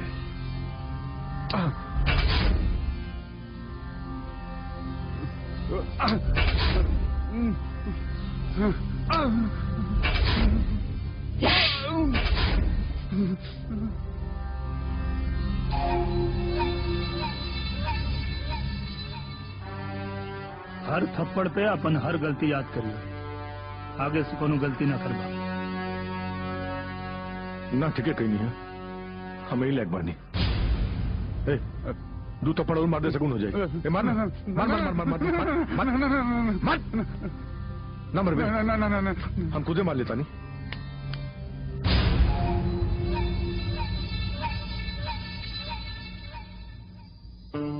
पान मसाला का फैक्ट्री ना कैंसर हॉस्पिटल बनी। और ओकरा खातिर जौन भी मदद चाहिए हम करेला तैयार बनी।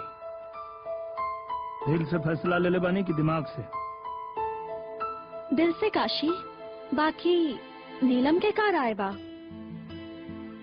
कुछ चीज ऐसन होला जौना पर राय देला के बगैर ही सब कुछ समझ में आ जाला। उस जमीन पर कैंसर हॉस्पिटल ही बनी। अरे तो फिर देर कौने बात का? कोनो पंडित से अच्छा सा मुहूर्त निकलवा के काम शुरू करवावा बेटा।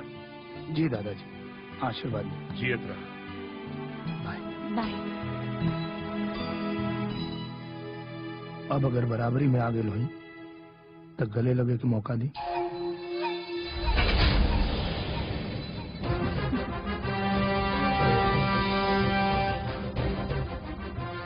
मौका का बांधला। अब काशी अमरनाथ दो गुना।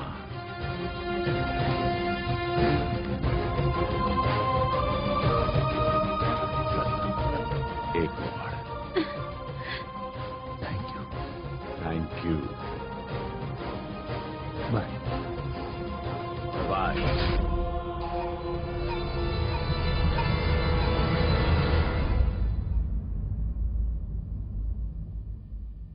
निकल जाओ घर से।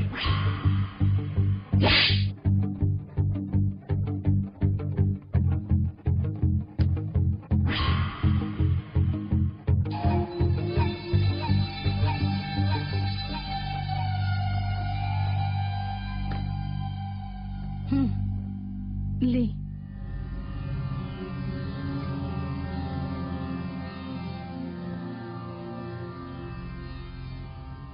बोले के ना रहल जब वो बुढ़वा फैसला करत रहे। काशी के दामाद, नंदनी के बहू, दहेज में हॉस्पिटल और हमने के का बाबा जी का टुल्लू। ना, बाबा जी के टुल्लू ना, पूरा संपत्ति के मालिक हम बनब। पूरा संपत्ति के पटदारी के बदला वो लोग देखी। सांप के डंक ना अजगर बन के ली जाए। पर भैया कब? ये बता के समय जाया न करब। वो जमीन पर काशी, अमरनाथ, नंदिनी और बुढ़वा के कब्र बनवा के अपन मूर्ति स्थापित करब। लोग पटदारी देवता कह के पूजा करी और उस सपना डॉक्टर नंदिनी के कपार पे चढ़ के पूरा करब। पढ़ाई कैसन चला था? बहुत अच्छा। अच्छा, अब की बार पूरा क्लास में फर्स्ट आवे के बाद। अरे बुआ छोड़ो, जाओ।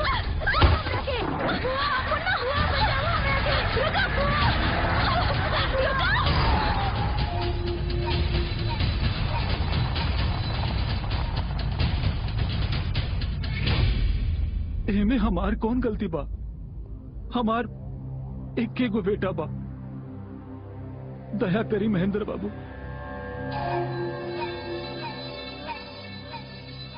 गलती तो नहीं किए।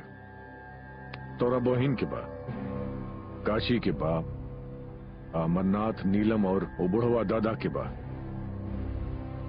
नौकर बना के रख डाले बड़सन हमारा जिसन मालिक के।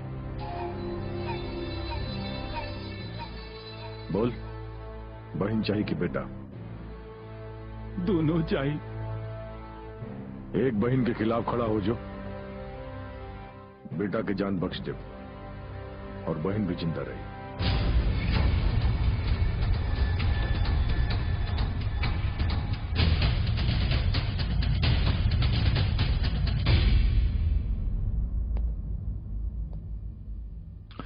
काम की कामसूत्र।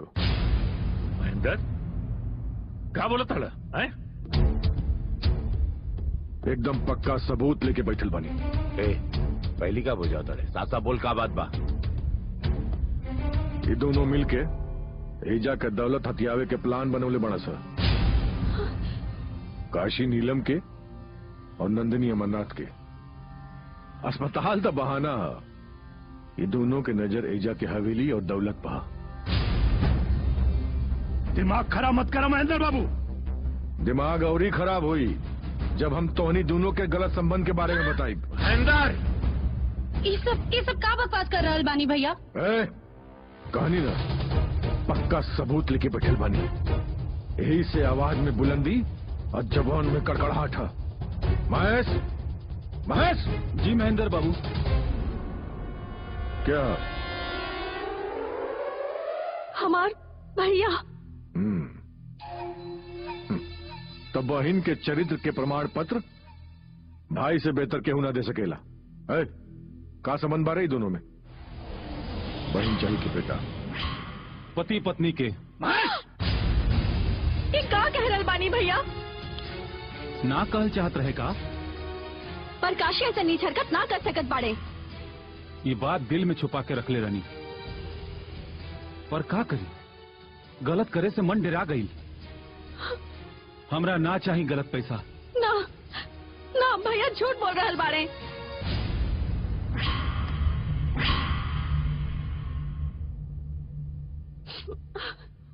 पता नहीं आदमी इतना बड़ा झूठ काहे बोला था।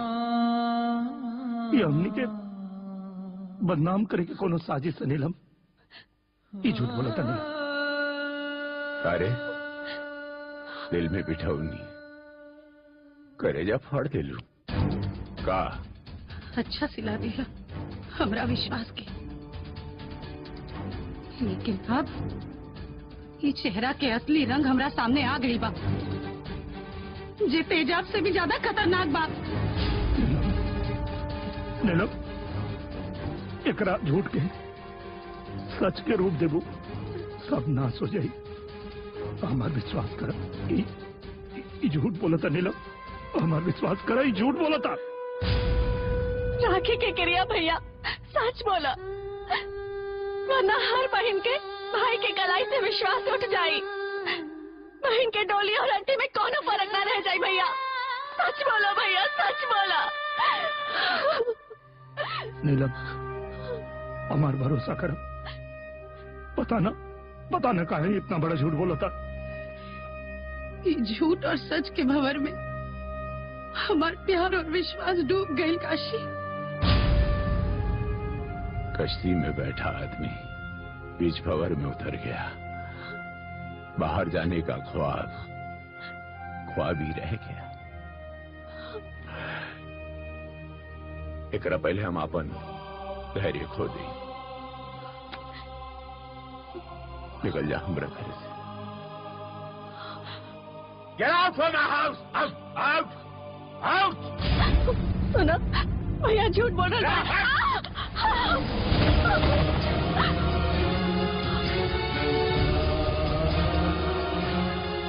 बहन खातिर तो जान भी दे सकीले।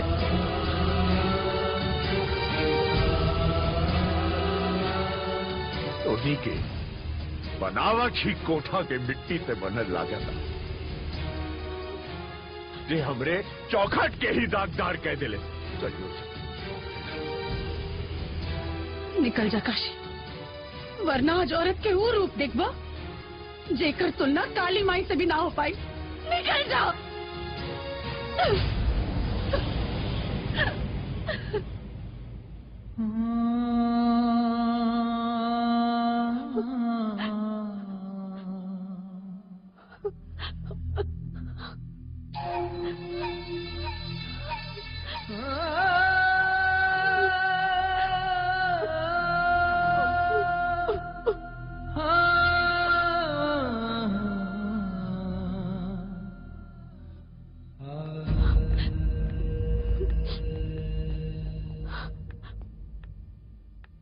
नंदिनी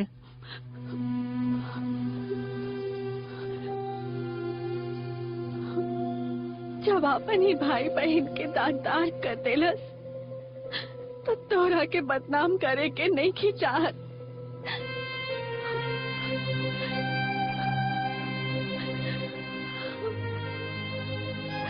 गैरी से एक बार भाई बना के देखा। लोग खून के ना गैर के रिश्ता याद रखे।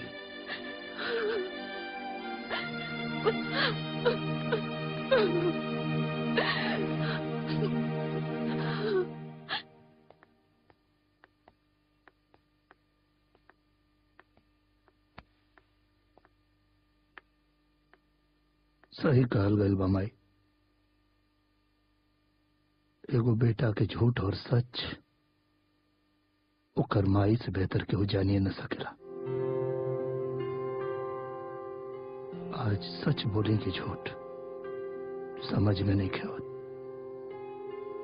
काहे कि चोट शरीर पे ना आत्मा पे लगल बा, आत्मा पे लगल बा। केहू के हिस्सा में घर आयल तो केहू के हिस्सा में जमीन आयल। हम तुम्हार बेटा है माई, यही से हमरा हिस्सा में बहन आयल। हाँ? काकी माई माई काकी ना माई, क्यों ना करी, हमके तो आज सबसे ज्यादा जरूरत बा। हमके छोड़ के ना जा सकलू भाई, हमके छोड़ के ना जा सकलू भाई, हमके छोड़ के मत जा भाई।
अमर, आज एक बात दिल के कचोट रहल बा।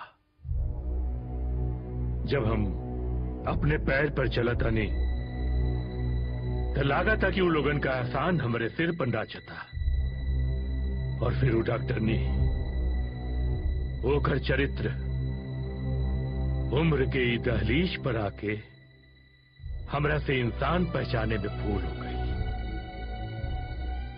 आज हमरा के समझ में आई कि पैसा का जिंदगी में का महत्व होला।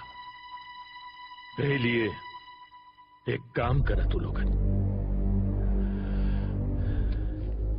इनमें पैसा भरा और ले जाके वो लोगन के मुंह पर मारा, ताकि हमरे ऊपर कई एहसान उतर जाए।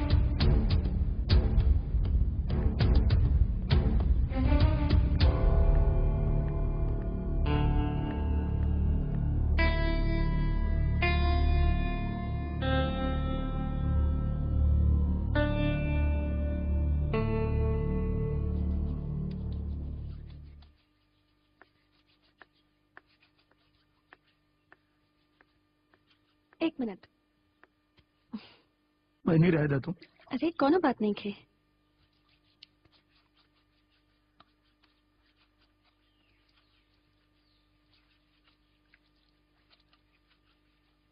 बाहर एक घिसाई घिस घिस और मल के घिस काहे रुक गई हुई। और हाँ, बुला के शादी से पहले गृहस्थ जीवन के आनंद बड़ा नीमन लागेला। घिस रे, अरे घिस ना रे। वैसे घर के अंदर एक साथ नाहित लोग ज्यादा अच्छा रही, ऐसे अलग अलग ठीक नहीं खिलागत। और वैसे भी डॉक्टर पत्नी के हुक्ला से जीवन बड़ा मस्त रहे। इनकरा के कबो मलेरिया सर्दी कुछो लाग जाता ठीक कह दी है डॉक्टर ने। इकर चेहरा देख रहे, इतना मासूम चेहरा और हरकत। छी! तारा तो बड़ी मजा बा काशी, पर भैया पहले ना ऐसे बात करब। नंदिनी प्लीज बता ना हमरा के, कहाँ से सीख लू लड़का फंसावे के इतना बढ़िया कला? अपना माई बाबूजी से या अपना भाई से? Neelam, I am sorry, I am so sorry. भुला गई रहनी, पति पत्नी के बीच में बोले के ना चाहिए। So sorry.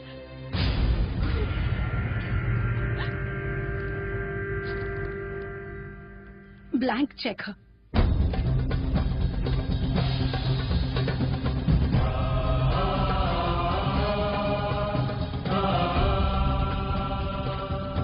हमरा दादाजी के ठीक करे के और भैया के प्यार के अमाउंट भर लिया। और हाँ, हमरा कंपनी के पान मसाला जरूर खाइया, काशी नंदिनी पान मसाला। बड़ा मजा आई। दिन में राती का मजा दी हूँ। पान मसाला चल रहे।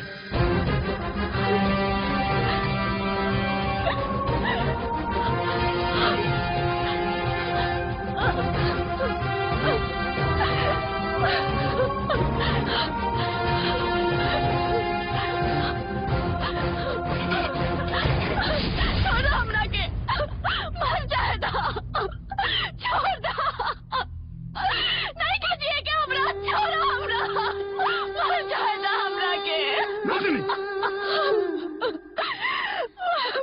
जाएगा हमरा के। प्यार और इज्जत के ये सिला मिली तो जिंदगी से बेहतर मौत है, हमके मर जाएगा। मौत अगर ये समस्या के निदान बा तो मर जा, लेकिन एक बात याद रखो, तुम्हार मौत तुम्हारा भाई के हो कलंक से मुक्त ना हो के दी जो हमनी पे लगावल गइल बा। नंदिनी, हम तुम्हार सगा भाई तो ना है, लेकिन एक कलंक से मुक्त भइले बिना हम ना मरे पाए। हम तोरा से हाथ जोड़ के विनती करता जी के ए भाई के वो कलंक से मुक्ति दिला दा भाई, मुक्ति दिला दा।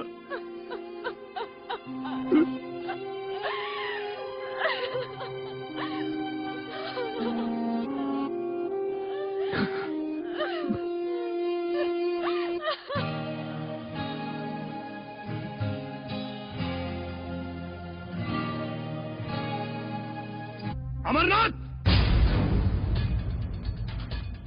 का भौंकतारी? महंगा कपड़ा पहनला से संस्कार ना बदले। एक बात याद रखिए लोग, मासूम के जिंदगी से खेले के अधिकार है केहू के नहीं खे। चिल्लो मत, जान चल जाई। और वैसे भी अधिकार के बात तो तू मत कर, तू लोग तो बस प्यार के बात कर। नंदिनी परिणय काशी खून के गंदगी दिल और दिमाग के सड़ा देले बा। अफसोस तो ये बात के बा कि विश्वास ओकरा पे कहीं जेकर चार दीवारी के बीच रहला के बाद भी सोच बाजारू बा। यही से कीमत मिलल बा।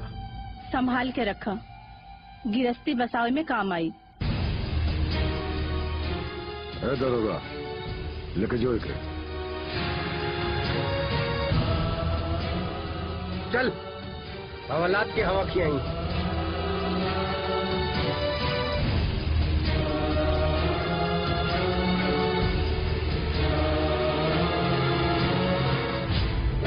बिना इजाजत घर में घुस के धमकी, दफा 506। जान से मारने की कोशिश, दफा 360। छोटी काशी के प्लीज, छोटी काशी के। कह रहे नहीं, पुलिस वाला से दोस्ती और दुश्मनी बहुत महंगा पड़ी। आदेश तो बंदूक से मारे के बाद, लेकिन शुक्र मनावा कि हम हॉकी से मारता नहीं। क्योंकि घर में घुस के धमकावल बहुत बड़ा खतरनाक केस होला। पैर पकड़ा तारी, काशी के छोड़ दी। कहनी लाभ महेंद्र बाबू ही कुछ कर सकेला। जा यहाँ से।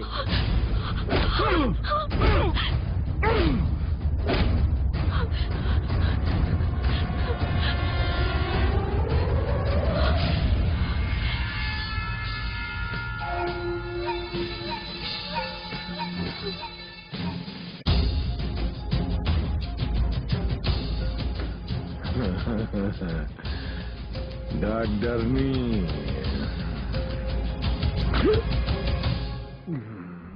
केकर इलाज करे के बा। काशी के माफ कर दी।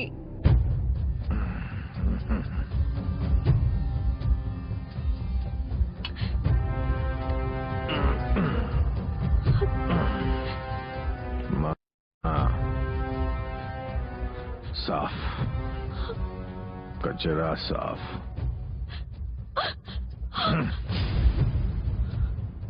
थप्पड़ के एहसास बा, थप्पड़ के एहसास बा।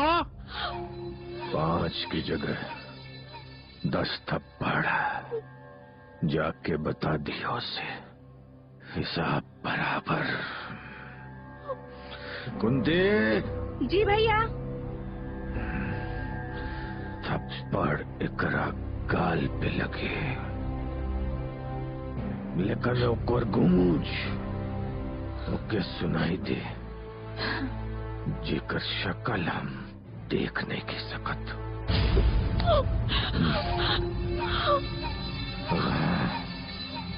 आंसू और चीख ना निकले के चाहिए, ना तो ओकर लाश भी न मिली।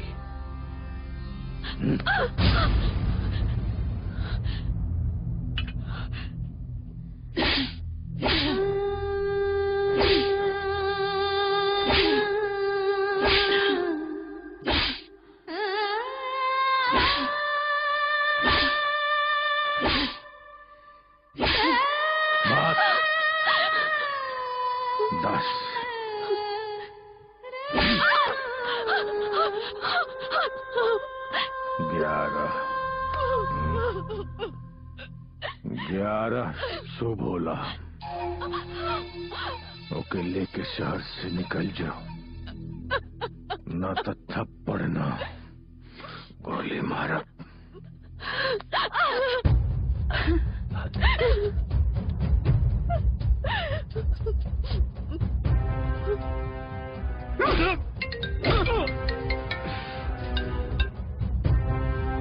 हाँ राजवीर, छोड़ दे ओके। ठीक बा। शहर से ले जाके इतना दूर फेंकी है कि कहीं के परछाई भी शहर की याद न रहे।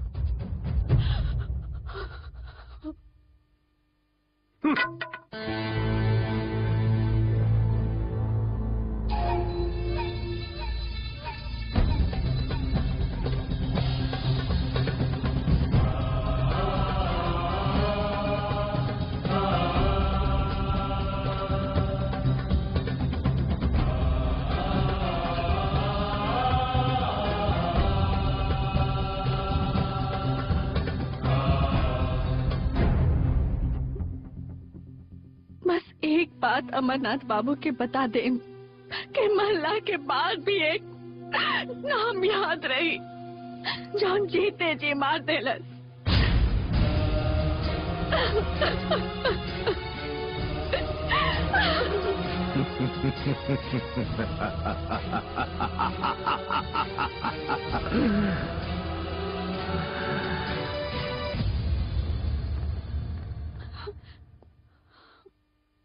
जान बच गल, मगर इस शहर में रह के इजाजत नहीं खे। जोले दोस्त के दिहल वादा और बहन के दामन पे लागल दाग के छोड़ा न ले, शहर छोड़ के ना जाए। फिर तो बंदूक का गोली का स्वाद बड़ा रंगीन लगी। ना ना, हमने के शहर छोड़ के चल जाए। नंदिनी, बहन के अर्जी मान ले भैया। हमारे टोली में बैठे के सपना यादगार रही कि हमारे भैया हमरा डोले के कंधा दी। बड़ा चाले बाई दुनिया, गरीब के सपना देखे के हक होला, पूरा होके के ना।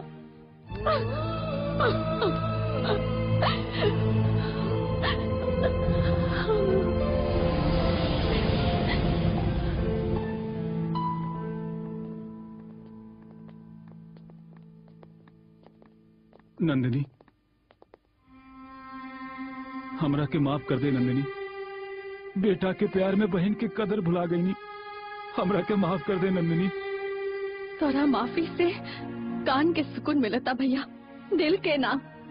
पहली बार एको भाई देखनी जौन बहन का दिल निकाल के अपन बेटा की जिंदगी सवार दे रस। नंदिनी, हमार नाम मतलब तुहार बोली गाली से भी गंदा लागता। चला चला लोगन, बस निकल जाई, जल्दी चला।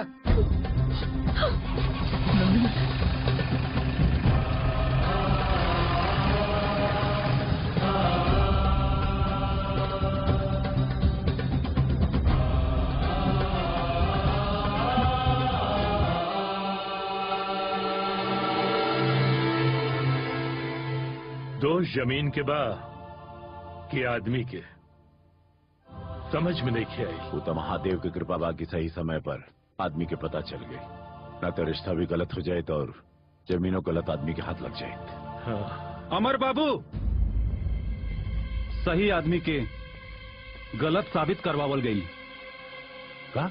देखा, अब बात मत बनावा, चुपचाप चल जाए यहाँ से। ना निकलब। बेटा के प्यार में बहन के चरित्रहीन और देवता जैसन आदमी के गलत कहनी।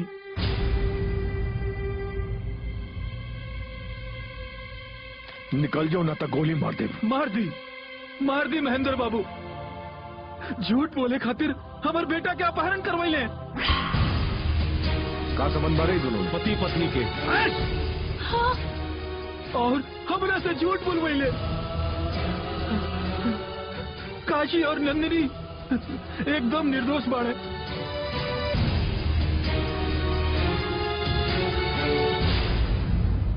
महेंद्र सही कहा था। काशी अस्पताल के सपना दिखलस, नीलम गुटखा फैक्ट्री के, और हम शमशान के। यही जमीन पे तोहनी की लाश फूंक के इस जगह के शमशान बना दे। आस्तीन के सांप ना, अजगर। एक एक तिल दौलत ला तरसा दिले बड़ा सन, मालिक हो के भी नौकर बना दिले बड़ा सन। बुढ़वा के दया भी ना आयल, अमर और नीलम के सब कुछ और हमने के कुछ भी ना। काशी के शहर से निकलो नहीं और तोहनी के दुनिया से निकाले, लेकिन इतना आसानी से ना। तोहनी के बोटी बोटी चील का हुआ खाई है। चिल का हुआ देखबे, देखबे चिल का हुआ, देखबे चिल का हुआ, देख।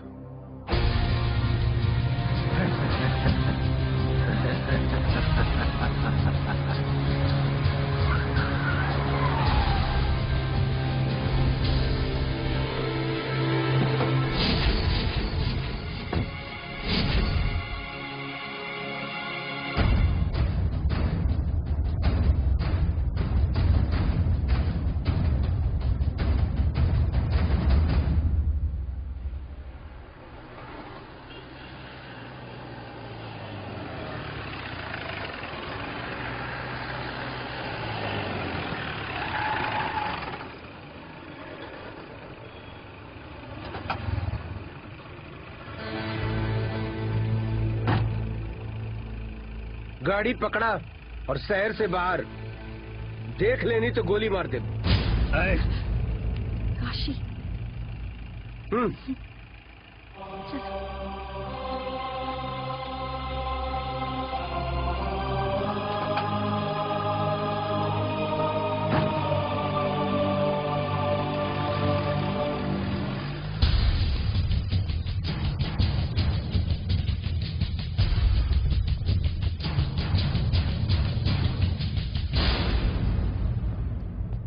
बस स्टेशन जाए के बा। हाँ चलें। काशी, काशी, हमने के माफ कर दो लोग। हमने से बहुत बड़ी गलती हो गई, सब पर ध्यान गई, लेकिन आस्तीन के सांप पर ध्यान ना गई। ये सब महेंद्र भैया के षड्यंत्र रहे। काशी, जौना जमीन पे तू अस्पताल बनावल चाहत रहला, वही जमीन पे वो लोग अमर भैया के मार डलिए। काशी प्लीज प्लीज अमर भैया के बचा लो, वरना लोग ही कहल छोड़ दिए कि सारी खुदाई एक तरफ और जोरू का भाई एक तरफ। बस बस अमर भैया के बचा लो।